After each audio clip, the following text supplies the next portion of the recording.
اعوذ باللہ من الشیطان الرجیم، بسم اللہ الرحمن الرحیم، الحمد للہ رب العالمین وبہ نستعین۔ سب سے پہلے خداوند متعال کے انتہائی شکر گزار ہیں کہ خداوند متعال نے ایک بار پھر یہ توفیق دی کہ درس آیات زندگی جو کہ اسلامی گھرانے کے حوالے سے ہیں، قرآنی گھرانے کے حوالے سے ہیں، ماہ مبارک کے رمضان میں حرم اہل بیت، حرم حضرت معصومہ سلام اللہ علیہا سے آپ کی خدمت میں حاضر ہونے کی توفیق حاصل ہو رہی ہے۔ خداوند متعال کی اس توفیق پر شکر بجا لانے کے لیے ایک مرتبہ درود بھیجے محمد و آل محمد پہ۔ اللہم صلی علی محمد و آل محمد وعجل فرجہم۔ ہماری اس سلسلہ نشست اور سلسلہ درس کا یہ تیسرا سیشن ہے ماہ مبارک رمضان میں، اسلامی گھرانہ، الہی گھرانہ، قرآن مجید کی رہنمائی و ہدایت کی روشنی میں۔ الحمدللہ دوسرے سیشن کے بعد ایک اچھا سوال جواب کا سلسلہ ہمارا رہا، چونکہ ہم چاہ رہے تھے کہ لائف انٹریکٹیو ڈسکشن ہو، جو چیزیں ہم بیان کر رہے ہیں اس میں سے اگر کوئی کنفیوژن ہے، کہیں پہ کوئی سوال ہے، کوئی کمی بیشی رہ گئی ہے تو وہ سوال جواب کے سیشن سے دور ہو جائے۔ درسوں کو ریکارڈڈ شکل میں دینے کی وجہ یہی ہے، بعض افراد جو ہے وہ اسپیسیفک ٹائم پہ آن لائن نہیں ہو پا رہے، وہ محروم بھی نہ رہیں، اور ساتھ ساتھ دوبارہ اگر کوئی ریپیٹ کرنا چاہے، نوٹس بنانا چاہے تو آپ کے پاس ایک اچھے انٹرنیٹ کنیکشن پہ کے ساتھ دسترسی ان مطالب کے لیے موجود ہو۔ تو کوشش یہ کر رہے ہیں کہ وہ ہدف بھی حاصل ہو جائے کہ انٹریکٹیو بھی ہو، سوال جواب فوری طور پہ مشکل سے 30 to 45 منٹس کا ہمارا یہ سیشن ہوگا، اس کے بعد پھر سوال جواب کا سیشن ہوگا۔ جب تک آپ کے سوالات موجود ہیں ہم سوال جواب کے سیشن کو جاری رکھتے ہیں۔ بعض افراد کلاس کے اندر موجود تھے، کل بھی حتیٰ سوال جواب کے ہمارے سیشن میں بھی موجود تھے، لیکن ان کے کوڈز نہیں تھے۔ آپ کی جتنی بھی یہ ایکٹیویٹی ہے، جو لوگ نوٹس بنا رہے ہیں، ٹائم پہ کلاس میں آتے ہیں، ٹائم پہ اچھے سوالات کر رہے ہیں، اچھے ان کے سجیشنز آ رہے ہیں، ہم ان کے کوڈز جو انسٹیٹیوٹ کے کوڈز ہیں وہ یہاں پہ اپنے پاس نوٹ کر کے رکھتے ہیں، تاکہ بعد میں جو آپ کی خدمت میں حرم امام رضا علیہ الصلوۃ والسلام و بیوی معصومہ سلام اللہ علیہ سے جو تحائف ہدایہ آپ کی خدمت میں پیش کرنے ہیں، اس میں ہمارے لیے آسانی ہو کہ کن کو وہ انعامات دیے جائیں۔ ہم نے آپ کی خدمت میں درس آیات زندگی کا تعارف کراتے ہوئے آیات کا تعارف کروایا، اس سے مراد زندگی سے مراد کیا ہے آپ کی خدمت میں پیش کیا، اور ایک اسلامی گھرانہ، الہی گھرانے کے اندر قرآن مجید کی مختلف آیات کی روشنی میں ہم آگے بڑھ رہے ہیں اور قرآن مجید کی آیات آپ کی خدمت میں پیش کر رہے ہیں۔ کل بھی آپ کی خدمت میں عرض ہوا تھا کہ ہم آج قرآن مجید کی 2 سورہ کی خاص آیات کو تھوڑا مد نظر رکھتے ہوئے اپنے اس گفتگو کو آگے بڑھائیں گے۔ کوشش یہ کر رہے ہیں کہ یہ ارتباط انشاءاللہ زیادہ سے زیادہ فیملیز کے لیے مفید ہو، اس میں آپ لوگ اپنا کردار ادا کریں کہ اس پیغام کو، اس سلسلے کو اپنے مزید دوست احباب، عزیز و اقارب تک پہنچائیں۔ جو صورتحال ہم معاشرے کے اندر ابھی دیکھ رہے ہیں کہ خاندان ٹوٹتے چلتے ٹوٹ رہے ہیں، یا مجبوراً کچھ خاندان تشکیل پائے ہیں، آگاہانہ معرفت کے ساتھ تشکیل نہیں پائے، ایک حادثاتی طور پہ ایکسیڈنٹل نوعیت کی ایک تشکیل خانوادہ ہوئی ہے، خاندان تشکیل پایا ہے، اور بہت ہی پہلے دوسرے تیسرے مہینے میں دونوں طرف ایک پشیمانی، ایک مایوسی اور ایک نا امیدی کی فضا ہمیں نظر آتی ہے۔ اور جب یہ فضا بنتی ہے اس کے بعد خود اس کو ہینڈل کرنا، اس کی مدیریت، how to manage family conflicts, اس حوالے سے بھی کوئی مہارت، کوئی پختگی، کوئی آگاہی، شعور ہمیں نظر نہیں آتا۔ بے تجربہ افراد سے کنسلٹنسی کرنا یا غیر ماہرین سے پوچھنا، صرف اس وجہ سے جو کہ ان کا قرب ہم سے ہیں، ہمارے دوست ہیں، ہمارے احباب ہیں، ان کے سامنے اپنے گھر کے مسائل رکھنا، ایسے افراد کے سامنے کہ جو خود اپنی زندگی میں کامیاب تجربہ نہ رکھتے ہوں خاندانی زندگی کا، یا حتیٰ نظری طور پہ، تھیوریٹیکل طور پہ لائف اسکلز، فیملی اسکلز یا سوشل اسکلز ان کے پاس موجود نہ ہوں، تو یہ کبھی کبھی کہتے ہیں کہ زخموں پہ نمک چھڑکنے کا کام کر رہا ہوتا ہے، یہ ایک نہ شد دو شد مسائل اور بڑھ رہے ہوتے ہیں۔ تو اس لیے ضروری ہے ان تمام مراحل کے اندر فیملی، سوسائٹی، خاندان family values, social values, conflicts کے ریزولوشن، اس میں ایک اچھا مشاور جو آپ کے ساتھ ڈیسیجن میکنگ کے اندر آپ کو سپورٹ کرے، ہیلپ کرے، جس میں کہ 2-3 شرطوں کا ہونا ضروری ہے. وہ خود مخلص انسان ہو، امین ہو، امانت دار ہو، چونکہ بہت سارے راز اس کے اختیار میں دینے ہوں گے ان مسائل کو حل کرنے کے لیے.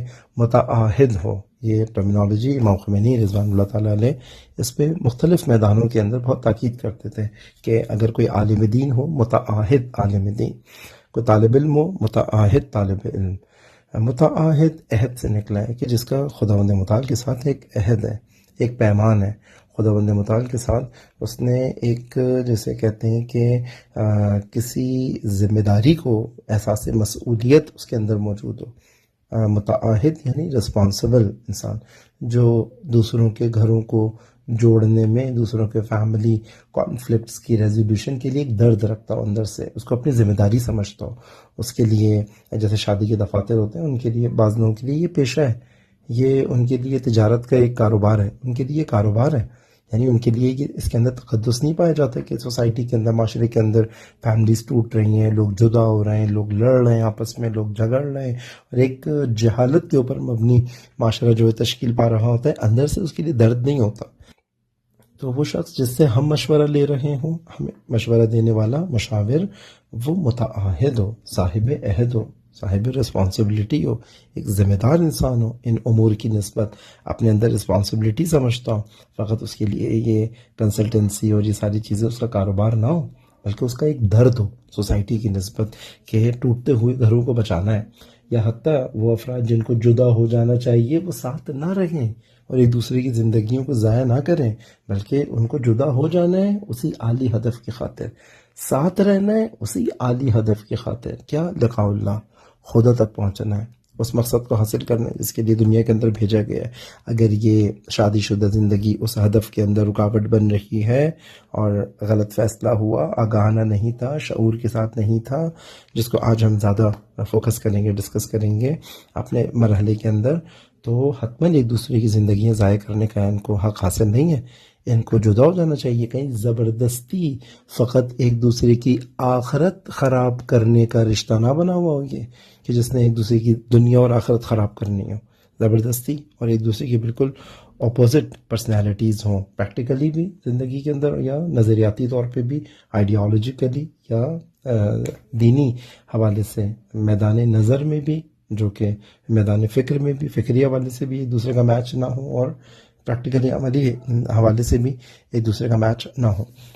تو بس یہ یہاں پہ ذمہ داری بنتی ہے وہ شخص متعاہد ہو، پھر تجربہ کار ہو، خود بھی کچھ تجربوں سے گزرا ہو، کنسلٹنسی میں مختلف فیملیز کانفلکٹس کو اس نے دیکھا ہو، اور لوگوں نے کہا ہو کہ جب ہم نے ان سے بات کی، ان سے پوچھا، ان کو انوالو کیا، تو ہماری چیزیں سالو ہوتی چلی گئیں، ہماری چیزیں جو ہیں وہ گتھیاں سلجھتی چلی گئیں. تو وہ اس حوالے سے ایک تجربہ بھی رکھتا ہو کانفلکٹ ریزولوشن میں، خاص طور پہ فیملی کانفلکٹ ریزولوشنس کے اندر.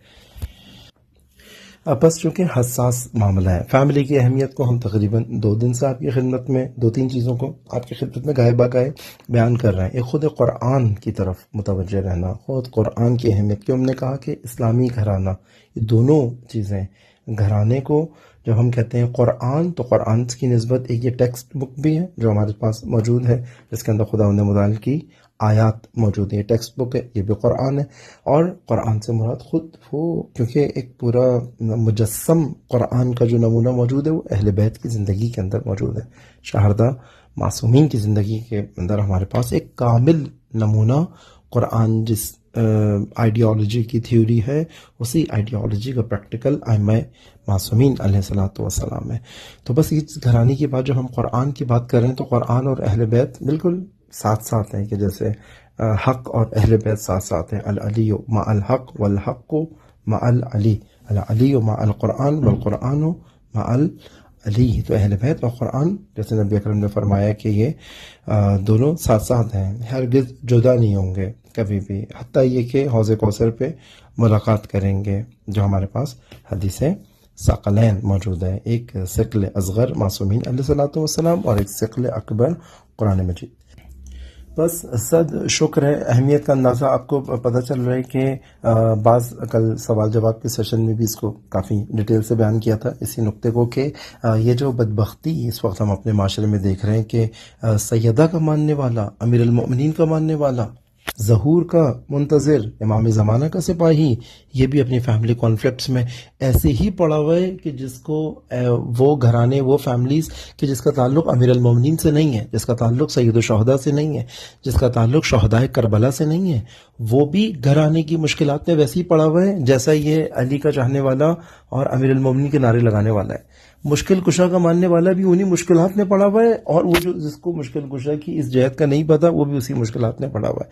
پھر اس کا مطلب یہ ہے کہ دونوں نے فیملی ویلیوز امیر المومنین سے نہیں لی. اس نے نہ مانتے ہوئے نہیں لی، اس نے نعرے لگاتے ہوئے بھی نہیں لی، اس نے زیارات کرتے ہوئے بھی نہیں لی، اس نے اربعین پہ جانے کے باوجود بھی سید الشہداء سے اپنی گھرانے کو نورانی نہیں کیا، امیر المومنین سے اپنے گھرانے کو نورانی نہیں کیا.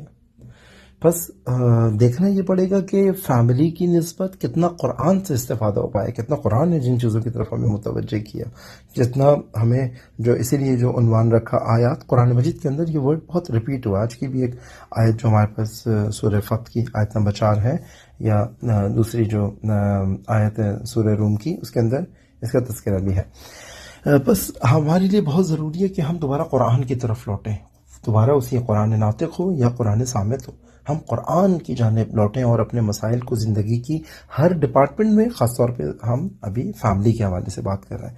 بس کچھ ہماری طرف سے بھی کوتاہی ہے. جیسے میں نے آپ سے کہا کل بھی اس کو عرض کیا تھا کہ ہم نے تقریباً اس سال بھی ایسا ہی ہوا، ہم نے 5,000 سے زیادہ، 5,000 سے زیادہ مومنین کو، امیر المومنین کے ماننے والوں کو ہم نے دعوت دی اس پروگرام کے لیے کہ بھائی ہم فیملی کے حوالے سے اس رمضان میں بھی ایسے ہی کچھ ڈسکشن کرنا چاہتے ہیں. ہمارے جو اعداد و شمار ہیں، جو سوشل میڈیا پلیٹ فارمز ہیں، جو اسٹیٹس ہمارے پاس ہیں، 5,000 سے زیادہ مومنین کو دعوت دی گئی. ان 5,000 سے زیادہ مومنین میں سے فقط 250 افراد نے کہا کہ بھائی ہم لینا چاہتے ہیں، ہماری ضرورت ہے، ہمیں یہ فیملی سکلز اور فیملی کے بارے میں آگاہی، شعور ہمیں حاصل کرنا ہے رمضان المبارک میں قرآن کی اس کے اندر. ان 250 افراد میں سے اگر ہم دیکھ رہے ہیں کہ کون ٹائم نکال پا رہا ہے، شرکت کر رہے ہیں، وہ تعداد ہمارے پاس 50-60 کے قریب تعداد ہے، خواتین و مرد ملا کے. اس سے آپ کو اندازہ ہوگا کہ صرف یہ بہانہ نہیں ہے کہ ہمارے ممبر پہ، محراب میں، اعتکاف میں، سیمینار میں، یونیورسٹی میں، تعلیمی اداروں میں ہمیں فیملی سکلز نہیں سکھائی جا رہی ہیں، خاندان کی نسبت شعور، آگاہی نہیں پھیلائی جا، اپنی جگہ موجود ہے، صحیح ہے. یہ جتنا ہونا چاہیے اتنا اہتمام نہیں ہے ہمارے پاس. لیکن جہاں اہتمام ہے وہاں پر بھی مومنین کی دلچسپی، مسلمانوں کی دلچسپی، اہل ایمان کی دلچسپی، اہل قرآن کی دلچسپی ہمیں نظر نہیں آ رہے ہیں. اس کی ایک مثال خود یہی پروگرامز ہے. ہم ایسی بات کر رہے ہیں کہ جو خود آپ لوگ بھی شرکت کر رہے ہیں، آپ آ کے دیکھ رہے ہیں کہ کتنی دلچسپی کے ساتھ جو ہے ہم متوجہ، یعنی پیاس نہیں ہے ابھی بھی دیکھ کے کہ اب ہم اپنے گھرانے کے اعتبار سے، سوسائٹی کے اندر فیملی کے اعتبار سے بہت ساری جگہوں کے اوپر معاملہ صرف فیملی کانفلکٹس کا نہیں ہے، اب ایک فیملی ڈیزاسٹر ہو چکا ہے. جیسے مغرب کے اندر تو معاملہ بہت آگے نکل گیا، لیکن یہاں پر بھی اسی کی لہریں سوشل میڈیا کے تھرو، ڈراموں کے تھرو اور مختلف آئیڈیالوجیز کے تھرو ہمارے معاشرے کی طرف بھی وہ یلغار، جیسے کہتے ہیں کہ ایک فرہنگی یلغار ہے، پوری ایک کلچرل انویژن ہے معاشروں کے اوپر اور فیملیز کے اوپر. تو اس لیے اس کے درد کی دوا کرنے کی ضرورت ہے. الحمدللہ ہماری کل کی ڈسکشن میں ہم نے آپ کی خدمت میں بیان کیا تھا کہ جو بھی قرآن مجید نے ہمیں متوجہ کیا ہے کہ زندگی کا ہدف، وہ اہداف آرامش، سکون اور ایک ایسی فضا میں حاصل کیے جا سکتے ہیں جس میں نماز کہیں پہنچائے گی ہمیں. لیکن اگر ہم گھرانے کی اور فیملی کے ان کانفلکٹس کے اندر شکار رہیں، اس کے بعد ہم چاہیں کربلا کی زیارت مجھے کچھ دے پائے گی، وہ آرامش نہیں ہے جو کربلا کی زیارت سے میری زندگی کے اندر بہت بڑا چینج لے کر آ سکے. چونکہ میں فیملی کے حوالے سے ایک بیمار، ایک مریض کسی حالت کے اندر جو موجود ہوتا ہوں، شاید وہ قرآن خوانی بھی جو اپنی فیملی کے اندر پھنسا ہوا ہے، اس کی قرآن خوانی بھی شاید اس کو قرآن سے کم حق ہو فائدہ نہ پہنچا رہی ہے. بس ماہ مبارک رمضان کے اندر بہت ساری رکاوٹیں ہٹا دی گئی ہیں، موانع ہٹا دیے گئے، جو میرے گناہوں کی وجہ سے، میری غفلت کی وجہ سے، میری خدا کے ساتھ وہ رابطہ نہ ہونے کی وجہ سے جو میں ہدایت حاصل نہیں کر پا رہا ہوتا، ماہ مبارک رمضان کے اندر خداوند متعال نے خود کہا ہے میں حاضر ہوں، میں قبول کروں گا، گناہگار سے بھی قبول کروں گا، سب کو بلایا خداوند متعال نے، دسترخوان عام ہے ضیافت الہی کا۔ بس یہ ہمارے پاس بہت بڑی فرصت ہے دوبارہ سے return to the origin, return to the reality, return to the purity. ہم دوبارہ سے اسی پاکیزگی، اسی پیورٹی، اسی حقیقت کی طرف ماہ مبارک رمضان میں لوٹ سکتے ہیں۔ بس اس لیے ہم نے روٹ کازز کے اندر کل جو ڈسکس کیا تھا ایک شیئرڈ لائف کو، کہ مشترک زندگی کی بہت ساری اسکلز حاصل کرنے کی ضرورت ہے۔ اس میں ہمیں جب تک ہمارے لیے اہمیت خاندان کی واضح نہیں ہوگی، ہم نہیں اس کو سمجھ پائیں گے، اس کے لیے وقت نکال پائیں گے۔ ایک نقطہ بہت اہم ہے اس اہمیت کے لیے، آپ دیکھیں خداوند متعال نے اتنا سرزنش کی ہے روایات کے اندر ان افراد کی کہ جنہوں نے مختلف حوالے سے یہ سوچا ہوا ہے کہ ہمیں فیملی تشکیل نہیں دینی، مجھے شادی نہیں کرنی، ابھی جاب کا وقت ہے، ابھی میں پڑھ رہا ہوں، ابھی میں فلاں میں بزی ہوں، ابھی میرا یہ پروجیکٹ ہے، ابھی فلاں یہ چیز ہے، جبکہ شادی کی خداوند متعال نے ایک ایج رکھی ہے، فطری تقاضا ہے شادی کے لیے، لیکن رسپانسبلٹی نہیں اٹھانا چاہ رہی ہے۔ اس کے اندر ایک سستی کاہلی نظر آ رہی ہے، اور ایک رسپانسبلٹی سے بھاگتا ہوا جوان نظر آ رہا ہے۔ کیوں نظر آ رہا ہے؟ ایک تو وہ فیملی کا وہ جو فوائد ہیں، وہ جو فیملی کے لیے کے حوالے سے جو بوسٹ دیتی ہے فیملی ایک شخص کو اپنے مقصد زندگی تک پہنچنے میں، وہ اس کے لیے واضح نہیں ہو پایا، ورنہ کوئی اپنی اپارچونیٹی مس نہیں کرتا۔ وہ فیملی جس نے زندگی کے بوجھ اٹھانے تھے، اس کے ذہن میں ابھی خود بوجھ بنی ہوئی ہے اس کی زندگی کے اندر، ٹھیک ہے۔ بوجھ کیسے اٹھانے تھے؟ فیملی نے ایک ایسی آرامش، ایک سکون، ایک سکینہ اس کے قلب کے اوپر نازل کرنا تھا کہ جس سے باقی زندگی کے بوجھ اٹھانے میں اس کو مدد ملنی تھی، لیکن یہ فیملی عدم شعور، غلط انتخاب، کانفلکٹ ریزولوشن کے اندر نا تجربہ کاری، اور اس کی وجہ سے یہ خود ایک اور بوجھ کے اندر اضافہ ہو گیا۔ لہٰذا فیملی سے بھاگنا راہ حل نہیں ہے، بلکہ صحیح انتخاب، صحیح ٹائم پر فیملی کو تشکیل دینا راہ حل ہے، اور شعور کے ساتھ، آگاہی کے ساتھ اور معرفت کے ساتھ اس وادی معنویت کے اندر، اس وادی سیر و سلوک کے اندر داخل ہونا ضروری ہے۔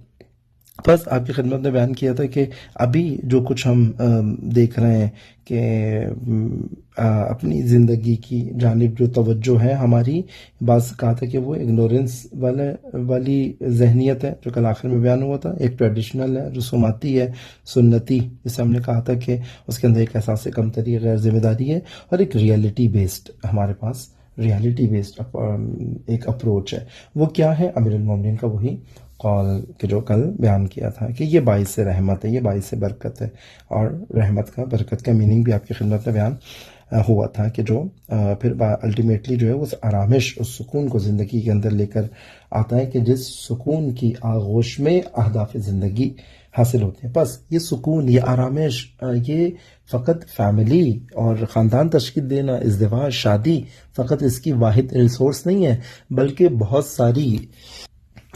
ساری ریسورسز میں سے یہ ایک بہت مؤثر ذریعہ ہے، بہت سارے ذرائع میں سے، مینز میں سے بہت ذریعہ ہے اطمینان کو حاصل کرنے کا۔ مثلا قرآن مجید کے اندر ایک اور ذریعہ ہے، الا بذکر اللہ تطمئن القلوب، آگاہ ہو جاؤ کہ دلوں کو اطمینان، سکون، آرامش یہ ذکر الہی سے ہوتا ہے، ذکر الہی۔ انشاءاللہ اگر ٹائم بچا، آگے اگر گنجائش ہوئی وقت میں، تو ذکر سے مراد کیا ہے، تاکہ وہی پیور محمد اسلام کا جو کانسیپٹ ہے ذکر کا، وہ آپ کی خدمت میں انشاءاللہ بیان ہوگا۔ تو ایسے بہت ساری سورسز ہیں، اس میں سے ایک ازدواج بھی ہے جو کہ انسان کو اس آرامش کی ضمانت دیتی ہے اگر اپنے تمام معیارات پر ہو۔ آپ کی خدمت میں عرض کیا تھا کہ اتنی اہمیت ہے ازدواج کی، خداوند متعال خود نہیں چاہتا، اپنے مخلوق کو جانتا ہے کیونکہ خالق ہے، نہیں جانتا کہ بغیر ازدواج کی زندگی گزاریں۔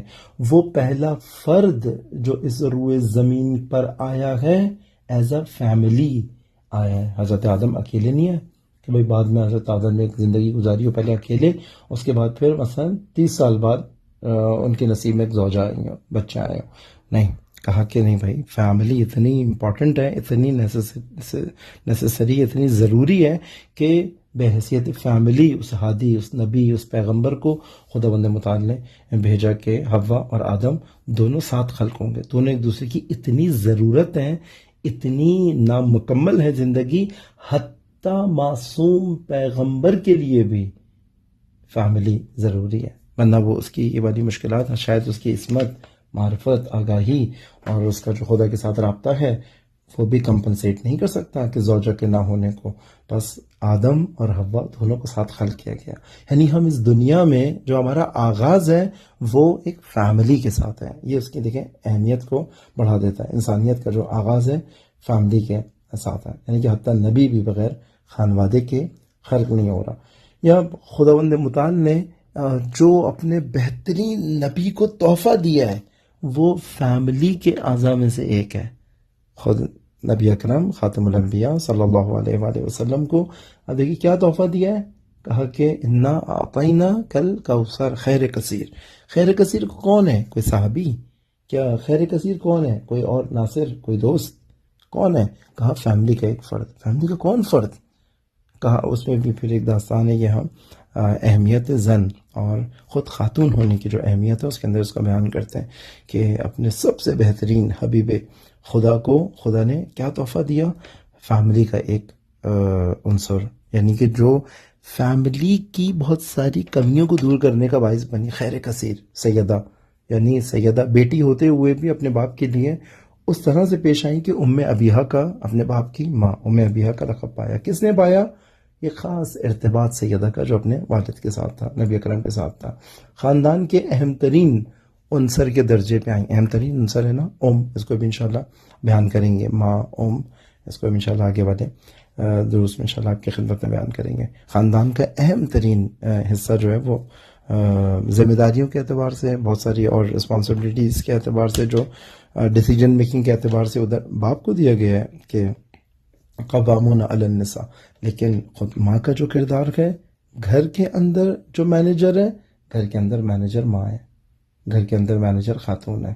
ابھی مقام معظم رہبری نے 2-3 مہینے پہلے ایک تقریر کے اندر جناب سیدہ کی ولادت میں 20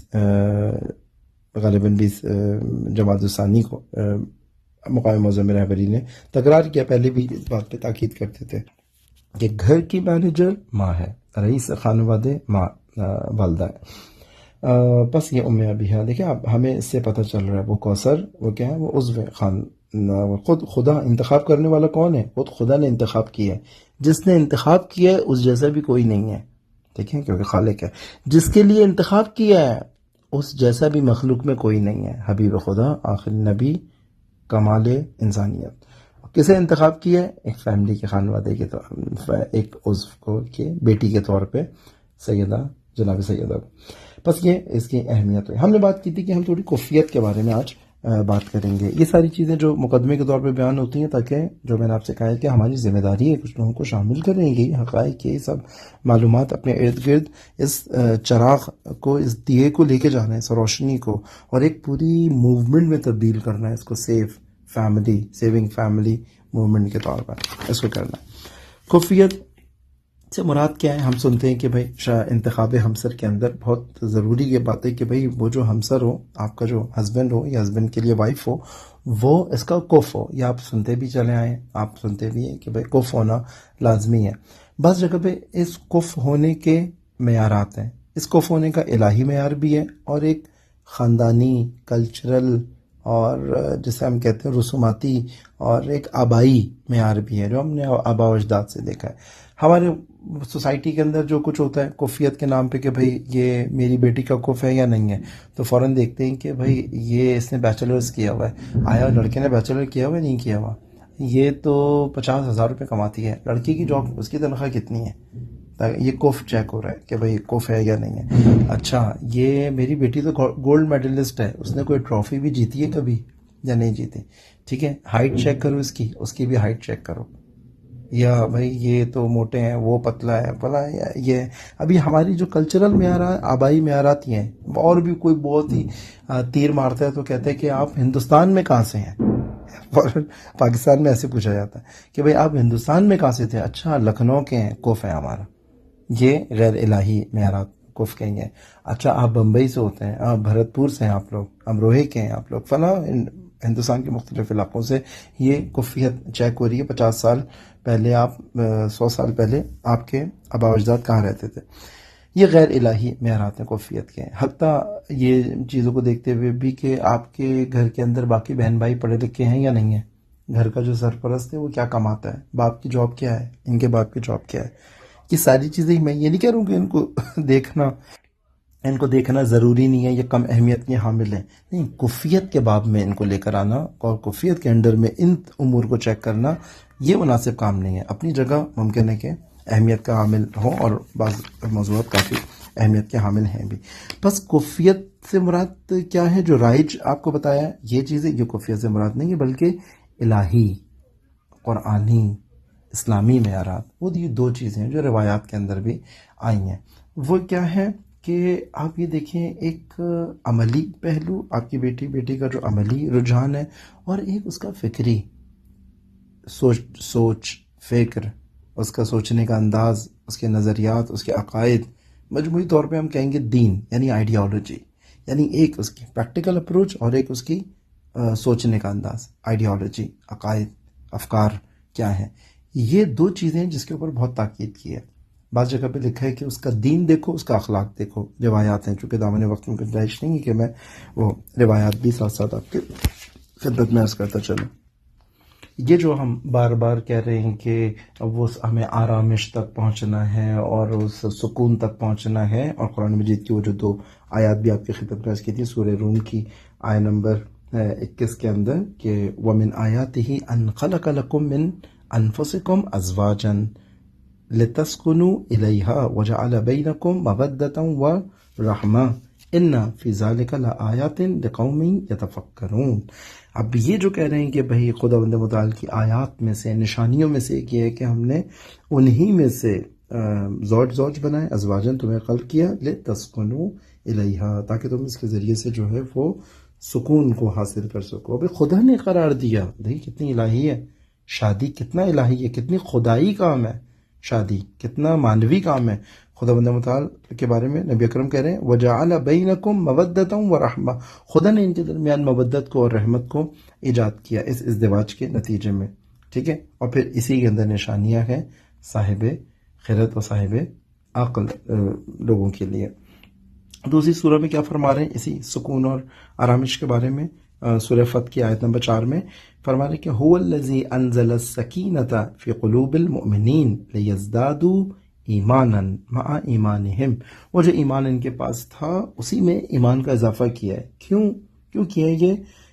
کیونکہ وہی ہے کہ جو نازل کرتا ہے سکینہ فی قلوب المؤمنین، مومنین کے قلوب کے اوپر نازل کرتا ہے. بس یہ آرامش اور یہ سکون یعنی خاص ایمان کے حامل میاں اور بیوی، ہسبینڈ اینڈ وائف، خاص ایمان کے حامل اگر مومنین ہوں گے تو یہ دریافتیں آرامش اور سکون کر پائیں گے خداوند متعال کی طرف سے. انزل السکینۃ، خداوند متعال ان کے قلوب میں، کن کے؟ مومنین. یہاں پہ دیکھیں آیت کے اندر بیان کیا. بس کف کے لیے ایک اس کا وہی ایمان، آئیڈیالوجی، نظریہ، فکر، میرے عقائد کا ہو، میری فکر کا ہو، میرے آئیڈیالوجی کا ہو، میرے دین کا ہو. یہ عنصر اہم ہے. اور کتنی روایات ہمارے پاس ایسی ہیں کہ تم جو دیکھ رہے ہو سامنے، جب تمہارے پاس کوئی رشتہ آتا ہے، کوئی ریکویسٹ آتی ہے، تو اس کے اندر دیکھو اس کا دین، دیکھو تم اس کے دین کی وجہ سے اس کو پسند کرو. اور مردوں کے لیے تو بڑی سرزنش ہوئی ہے روایات کے اندر. اگر تم نے کسی خاتون کو اس کے دین کے بجائے اس کی خوبصورتی یا اس کے دولت کی وجہ سے، پیسوں کی وجہ سے تم نے اس کو لیا اور اپنے ازدواج میں اس کو ایکسیپٹ کیا اور اس کو ریکویسٹ کی اور اس سے شادی کی، خداوند متعال ممکن ہے یہ دونوں چیزیں شادی کے بعد تمہارے شامل حال نہ ہو پائے، تو محروم رہ جاؤ ان دونوں چیزوں سے. لیکن اگر تم نے اس کے دین کی وجہ سے اس کو انتخاب کیا، ہو سکتا ہے جب تم نے انتخاب کیا تھا دین کی وجہ سے، شاید فائنینشلی وہ ویک ہو، شاید خوبصورتی کے اعتبار سے وہ تمہارے وہ اس معیارات کے اوپر پوری نہ اتر رہی ہو، خداوند متعال اس دین کی وجہ سے، انتخاب کی وجہ سے وہ اس خوبصورتی اور فائنینشیل اس گیپ کو بھی پورا کرے گا تمہاری لیے. روایات موجود ہیں ہمارے پاس. بس یہ بہت امپورٹنٹ ہے کہ دین کو اہمیت دو، یعنی وہی خدا محوری، دین محوری، کہ کفیت کے اندر یہ دیکھو یہ میرا کف ہے یا نہیں ہے، میں امیر المومنین کا چاہنے والا ہوں، میری شادی، میرے ڈیسیجنز، شادی کے تمام معاملات، کیسے کپڑے پہننے ہیں، کیسا ماحول ہوگا، مکس گیدرنگ ہوگی یا مکس گیدرنگ نہیں ہوگی، دین بتائے گا. دونوں کا ایسا تو نہیں ہے اس معاملے میں جو ہے وہ اختلاف ہو، بس اس کے دین کے اندر خدا کو ناراض کر کے لوگوں کو راضی کیا جا سکتا ہے. اس کے دین میں کیا ہے کہ نہیں، خدا کو ناراض کر کے لوگوں کو راضی نہیں کرنا، لوگ اگر ناراض ہو بھی جائیں تو ہو جائیں، خدا کو راضی کرنا زیادہ اہم ہے. بس کفیت کے اندر آئیڈیالوجی بہت امپورٹنٹ ہے، اس کا دین دیکھو. اور قرآن مجید کی بعض آیات کے اندر لکھا ہے کہ ہم نے مطہرین کو مطہرات کے لیے رکھا ہے. جو پاکیزہ ہیں وہ ان کے لیے پاکیزہ بیویاں ہیں، ان کے لیے پاکیزہ جوڑے ہیں، ان کے لیے پاکیزہ حال ہے. اور جو خبیث افراد ہیں ان کے لیے ہم نے خبائث کو رکھا ہے، خبیثین کے لیے خبیثات کو رکھا ہے ہم نے. اور قرآن مجید کی بہت واضح آیت ہے، معروف آیت ہے کہ پاکیزہ لوگ پاکیزہ لوگوں کے لیے، خبیث افراد خبیث افراد کے لیے. تو کفیت کیا ہے اور کیا چیز ہے کفیت کے ساتھ؟ ایک دین، اور میں نے کہا کہ یہ جو اس کا نظریاتی، آپ جہان کو کیسے دیکھتے ہیں، خدا کو کیسے دیکھتے ہیں، اپنی زندگی کو کیسے دیکھتے ہیں، آپ کی نگاہ میں زندگی کیا ہے، ہدف کیا ہے، انسان کیا ہے، ہستی کیا ہے، دنیا کیا ہے، خدا کیا ہے، فرشتے کیا ہے، قرآن کیا ہے، کیا حقائق ہے، کیسے سوچتے ہیں، ہدف زندگی آپ کے لیے کیا ہے، کہاں پہنچنا چاہتے ہیں، کیا ہدف زندگی کا، اس کا بھی سوچنا آپ کی طرح سے ہو. ٹھیک ہے. ہو سکتا ہے جب آپ کسی کو پسند کرتے ہیں، آپ شادی کرنا چاہتے ہیں، ممکن ہے کہ یہ کفیت اور یہ بالکل ہمسوئی اور دونوں کے لیے ایک ہی پیج کے اوپر ہونا ہو سکتا ہے اس وقت نہ ہو، اس کا حصول ضروری ہے. ہو سکتا ہے آپ نکاح سے پہلے اتنا ٹائم لگائیں، اور یہ کفیت ضروری نہیں ہے کہ ہمیشہ سے جو ہے وہ جب آپ کسی کو پسند کرتے ہیں تو باقی سوچنے کا طریقہ اور آئیڈیالوجی اور دین ایک جیسا ہی ہو، لیکن اس کو ایک جیسا کیا جا سکتا ہے، اس کو بہتر بنایا جا سکتا ہے، یہ ممکن ہے. لیکن اگر آپ کو پہلے سے پتا ہو کہ کفیت نہیں ہے، ہرگز معاملے کو شادی تک لے کر نہ جائیں، ہرگز معاملہ. چونکہ دوسری جو کفیت کے لیے ضروری ہے جیسے آئیڈیالوجی، اور دوسرا کہا پریکٹیکل. بعض روایات کے اندر آیا اخلاق، یعنی اس کی پرسنالٹی، اس کی خلقیات، اس کے لیے ویلیوز، اور کیسی پرسنالٹی اس نے بنائی ہے، اس کے اوپر بھی آئیڈیالوجی ہی حاوی ہے. یعنی آئیڈیالوجی ہی اس کو بتاتی ہے کہ اس کا اخلاق کیسا ہونا چاہیے اور اس کا رفتار کیسی ہونی چاہیے. پریکٹیکلی وہ اٹھنے بیٹھنے میں، بات کرنے میں کس طرح کا انسان ہے، پرسنالٹی کیسی ہے اس کی. تو بعض جگہ پہ اس پریکٹیکل اپروچ کو اخلاق کے ساتھ روایات کے اندر آیا، اور بعض جگہ پہ آیا کہ عملی زندگی میں اس کے لیے عملی زندگی اس کی کیسی ہے. تو بس یہ دونوں چیزیں کفیت کے ذیل کے اندر ہمارے پاس آ جائیں گے. آسان سی مثال میں نے یہی جو آپ کو دی، مطلب ایک کہہ رہے کہ ہماری شادی میں مکس گیدرنگ ہونی چاہیے کیونکہ خالہ کو پسند ہے، پھپھو کو پسند ہے، بھابھی شرکت نہیں کریں گی، فلاں نہیں آئے گا اگر مکس گیدرنگ نہیں ہوگی، لوگ سمجھیں گے بیکورڈ ہیں، پڑھے لکھے لوگ نہیں ہیں. لیکن ایک کہہ رہا ہے کہ نہیں بھائی، خدا ناراض ہوگا، امام زمانہ شادی میں شرکت نہیں کریں گے، جناب سیدہ کیسے میرے ساتھ اسٹیج پہ آ کے بیٹھیں گی اگر مکس گیدرنگ ہو یا لباس مناسب نہ ہو، محرم نہ محرم گناہ کی محفل ہو. اب دونوں نعرہ لگانے والے، دونوں بہترین عزادار، دونوں بہترین ماتمی، ٹھیک ہے، اور دونوں کی سوچ میں کتنا فرق ہے. یہ کہتے ہیں کہ دین کے اندر ہم سوئی ہونی چاہیے. کیا وہ بھی، اس کے لیے بھی یہ ساری چیزیں ویسے ہی سالو ہو چکی ہیں جیسے آپ کے لیے سالو ہیں؟ اگر نہیں ہوں گی، آگے جا کے کانفلکٹس کا میدان کھلے گا، آگے جا کے ہر ڈیسیجن میکنگ کے اندر یہی مسائل آگے کھلیں گے. چونکہ اس کو فکر ہوگی کہ خالہ ناراض نہ ہو جائے، اس کو فکر ہے کہ خدا ناراض نہ ہو جائے. بس ہمیشہ خالہ خدا کے مقابلے پہ آ رہی ہوں گی. یہ صرف ایک مکس گیدرنگ کا معاملہ نہیں ہے، بہت سارے اور معاملات کے اندر اس کو ہمیشہ خالہ محور زندگی گزارنی ہے، اس کو خدا محور زندگی گزارنی ہے. خالہ مثلا میں مثال کے طور پہ کہہ رہا ہوں، ممکن ہے دادا ہوں اس کی جگہ پہ، ممکن ہے نانی ہوں، ممکن ہے کوئی اور خاندان کا فرد ہو. بس کفیت کے بارے میں خوش بین بھی نہ ہو کہ نہیں بھائی ابھی کفیت نہیں ہے تو مسئلہ نہیں ہے، باقی دو چیزیں تو اچھی ہیں نا، فائنینشلی بہت اچھی ہے، خوبصورت ہے، زبردست بزنس ہے، چیزیں سیٹل ہیں، اپنا گھر ہے. کفیت چلے ہم بعد میں پیدا کر لیں گے. اشتباہ، غلطی. کبھی اس کفیت کے بارے میں خوش بین نہ ہو کہ یہ کام ہو جائے گا. ہاں، فائنینشلی کا مسئلہ نہیں ہے، خدا نے خود کہا کہ ان کنتم فقراء، اگر تم فقیر ہوگے شادی کرو میں تمہیں غنی بنا دوں گا من فضل اللہ. خدا متعالی اپنے فضل سے تمہیں غنی کر دے گا. قرآن مجید کی واضح آیات کہ فائنینشلی اگر ایک دوسرے کے برابر نہیں ہے کوئی مسئلہ نہیں، شادی کر لو، یہ پرابلم خدا نے کہا میں خود سالو کر لوں گا. فائنینشیل ایشو نہیں ہے کوئی بھی، خدا نے ذمہ داری لی ہے اس چیز کی، وہ بھی جب دین دونوں کا اتنا ہوگا کہ خدا پہ اتنا ایمان ہوگا، بس اس کا ایمان دیکھو، اس کا دین دیکھو، کفیت کے لیے سب سے زیادہ ضروری ہے، اور وہ پریکٹیکل اپروچ اس کی بھی اسی ایمان اور دین کے ذیل کے اندر آ رہی ہے۔ بس کفیت کے بارے میں یہ خوش بین بھی نہیں ہونا کہ باقی چیزیں جو کہ سیٹ ہیں، کفیت کو ہم بعد میں کر لیں گے، نہیں، ابھی ڈسکس کریں، ابھی ڈسکس کریں، جب تک کفیت کا یقین نہ ہو مشترک زندگی کا آغاز نہ کیا جائے۔ ابھی ہم ایک دوسرے کو سمجھنے کی کوشش کر رہے ہیں، ابھی ہم بات کریں گے، اور اس کا بہترین رائے حل کیا ہے؟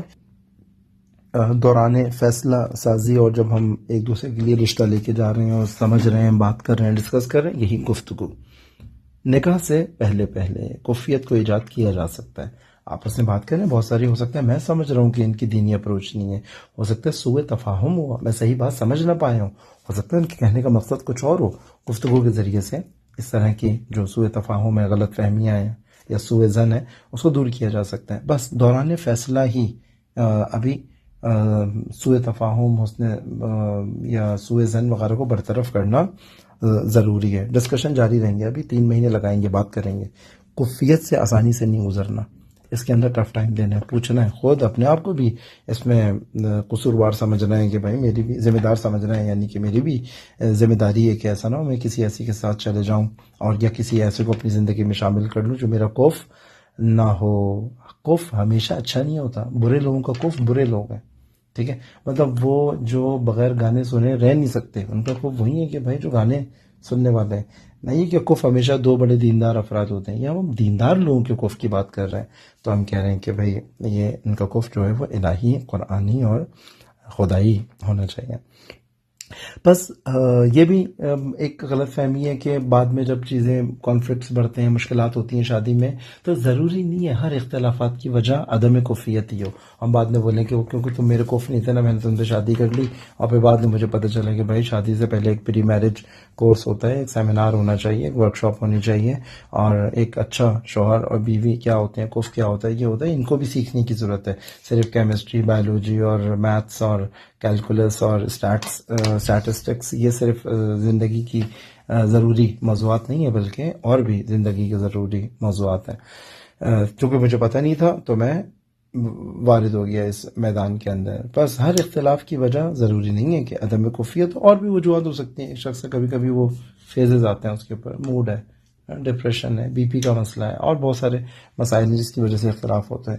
تو بس کفیت کی طرف بھی ہر مسئلے کو نہ لے جائیں، لیکن اپنی جگہ اہمیت کا حاصل ہے، وہ ہے یہ آپ کو وہی جو میں نے مشاور کا کہا نا کہ وہ تجربہ کار ہو، امین ہو، متعاہد ہو، مخلص ہو، ایک ایسے شخص یہ بتائے گا کہ بھئی یہ جو ابھی کانفلکٹ آپ کی زندگی میں ریز ہوا ہے، یہ عدم کفیت کی وجہ سے ہے کہ آپ لوگ ایک دوسرے کے کف نہیں تھے اس وجہ سے، یا نہیں ہے، اس کی کوئی اور روٹ کازز ہیں، پھر وہ آپ کو بتائے گا، اور پھر اس کے سولوشن بھی وہ آپ کو دے گا۔ بس اگر ایک دوسرے کے کف نہ ہوں تو پھر یہ بتایا کہ نہیں، اس کو ٹائم دیں، کف بنائیں، بغیر کفیت کے نکاح کے اس کے اندر وارد نہ ہو جب تک یقین نہ ہو جائے کفیت کا۔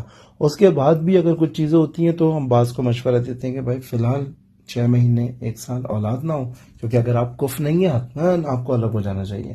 اگر آپ کف نہیں ہو، بنا بھی نہیں سکے اپنے آپ کو کف ایک ٹائم، سفیشینٹ ٹائم گزارنے کے باوجود بھی، ورنہ اس عدم کفیت کے ازدواج کی سزا آپ لوگوں کو تو ملے گی۔ یہ جو جدائی ہوگی زندگی میں، ڈسٹربنس ہوگی، اور بہت سارے مینٹل ایشوز اور سوشل ایشوز اور انڈیویجول لیول کے اوپر ایشوز ہوں گے، وہ بچے بھی بیچارے آپ لوگوں کی اسی ازدواج کی حوالے سے معرفت، آگاہی اور اس کے اندر کمی کی وجہ سے کمپرومائز ہوں گے۔ زندگی کے اندر بہت سارے چیلنجز ان کی زندگی میں آ جائیں گے جس میں ان کا قصور بھی نہیں ہوگا۔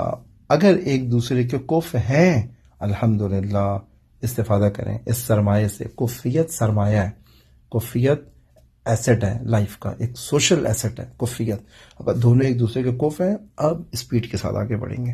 اب یہ نہ کہو کہ یہ سرمایہ ضائع نہ ہو جائے، اگر پتہ ہے کہ ہم ایک دوسرے کے کف ہیں، بعد میں بھی پتہ چلتا ہے، بعض اوقات جہالت میں بھی شادی کر لیتے ہیں، بعد میں پتہ چلتا ہے کہ نہیں ہم تو ہیں ایک دوسرے کے کف، لیکن اس میں خطرہ جو ہوتا ہے وہ اس کفیت سے استفادہ نہ کرنا، کیونکہ متوجہ نہیں ہے، متوجہ ہو کے شادی نہیں کی تھی، وہ تو اتفاق کی بات ہے، لاٹری کھل گئی، یہ دونوں ایک دوسرے کے کف ہیں۔